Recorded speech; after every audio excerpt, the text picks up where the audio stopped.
सोचो ज़रा, अगर आपके दादा परदादा 1940 के दौर में दिल्ली की सड़कों पे चल रहे होते और उनसे कोई पूछ लेता, अगले 60-70 साल में अंग्रेज़ों का क्या होगा? और उनका जवाब होता, क्या होता? पक्का यही कहते, अरे भाई इनका तो 250-300 साल से राज चालू है, पूरी दुनिया में इनका डंका बजाता रहेगा। इंडिया से चले गए तो क्या हुआ, पर पूरी दुनिया पे इनका राज कायम रहेगा। लेकिन अगर उन्हें टाइम मशीन दी जाए और वो 2025 में आ जाए, तो उनके सामने ब्रिटेन का ये रूप देख के वो भी हैरान हो जाएंगे। एक जमाना था जब ब्रिटेन के नाम पे लोग थर-थर काँपते थे। एक ऐसी सुपर पावर जिनका नाम सुन के लोगों की नींद उड़ जाती थी। और अब देखिए, उनका जीडीपी जो नवंबर से दिसंबर तक ब्रिटेन में 1 साल की इसमें बस 0.1% का ही ग्रोथ दिख रहा है। हाँ, बिल्कुल सही सुना आपने। 0.1% मतलब ना के समान ही समझिए। और आईएमएफ और वर्ल्ड बैंक ने जो एस्टिमेशन दिया है, उसके हिसाब से ब्रिटेन में 2025 में बस 1.6% का ही ग्रोथ होगा। एक तो छोटी सी इकोनॉमी, उसमें भी ऐसा ग्रोथ, यानी कि इकोनॉमिक इमरजेंसी के बराबर। अब कंपेयर करके देखो अमेरिका की बड़ी इकोनॉमी जिसका ग्रोथ है 2.5%। हाँ ठीक है, इतना बड़ा देश है, इतनी बड़ी इकोनॉमी है तो इट्स ओके। बट ब्रिटेन, जिसकी इकोनॉमी इंडिया से भी छोटी है, जहाँ इंडस्ट्रीज पहले ही कोलैप्स हो चुके हैं, उसके लिए 1.6% का ग्रोथ एक रेड सिग्नल है। जो देश कभी दुनिया का बॉस था, आज उसे थोड़ा भी ग्रोथ के लिए एक सेलिब्रेशन बन चुका है। क्या जमाना आ गया है। सुपर पावर का टाइटल अब बस हिस्ट्री बुक्स में सीमित रह गया है।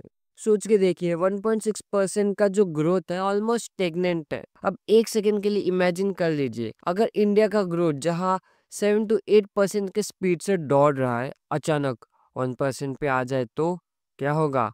सीधा इकोनॉमिक क्राइसिस, मार्केट गिर जाएगी, जॉब उड़ने लगेगी और लोगों की रोजी रोटी मुश्किल हो जाएगी। और वही हाल अब ब्रिटेन का हो चुका है। हाँ, वही ब्रिटेन जिसे कभी दुनिया का मास्टर कहा जाता था। इस क्राइसिस के दो बड़े रीजंस हैं। पहला, कर्मा। जो चीज़ आप गलत तरीके से हासिल करते हो ना तो कभी आपके हाथ से जाती ही है। और ब्रिटेन ने कुछ ऐसा ही किया है। चाहे उसने इंडिया को लूटा हो, चाइना को नशेड़ी किया हो या अफ्रीका को तबाह कर दिया हो, अब उसका सारा कर्म फल वापस आ रहा है। और दूसरा, ब्रेग्जिट। कुछ साल पहले तक ब्रिटेन यूरोपियन यूनियन का हिस्सा था, तब उनकी इकोनॉमी थोड़ी बहुत संभाली हुई थी। यू का जो बड़ा मार्केट है, उसका एक सपोर्ट सिस्टम बन चुका था। फिर ब्रिटेन ने सोचा, भाई हम इंडिपेंडेंट हो जाते हैं, हमारा मुल्क, हमारी मर्जी, हम सुपर पावर खुद से बनेंगे, रशिया की तरह बनेंगे, चाइना की तरह बनेंगे, यूएसए की तरह बनेंगे। और फिर उन्होंने ब्रेग्जिट किया। वो कहते थे कि यू हमारा फायदा नहीं कर रहा, नुकसान कर रहा है, हमें यूज कर रहा है। और जैसे ब्रेग्जिट हुआ, क्या हुआ? ट्रेड गिरने लगा, इन्वेस्टमेंट और जो स्किल्ड वर्कर्स है वो यूरोपियन कंट्रीज में रुक गए। और आज ब्रिटेन अपने ही डिसीजन के मारे दब रहा है। जो देश कभी दूसरों को सिखाता था कि स्टेबिलिटी का मतलब क्या होता है, आज उससे खुद की इकोनॉमी संभलती नहीं जा रही।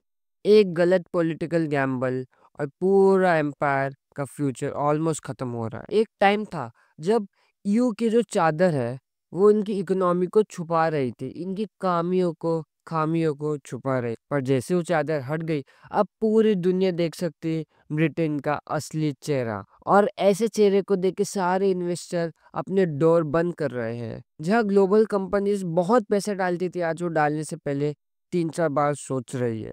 जब तक ब्रिटेन यू का मेंबर था, तब तक उनके ब्यूरोक्रेट्स का पावर लिमिटेड था। पर जैसे ब्रेग्जिट हुआ, वहाँ का सिस्टम बिगड़ना शुरू हो गया। आज ब्रिटेन में ब्यूरोक्रेसी का लेवल अलग ही आसमान को छू रहा है। रेड टेप, करप्शन और पॉलिटिकल मैनिपुलेशन ने ब्रिटेन को अंदर से खोखला कर दिया है।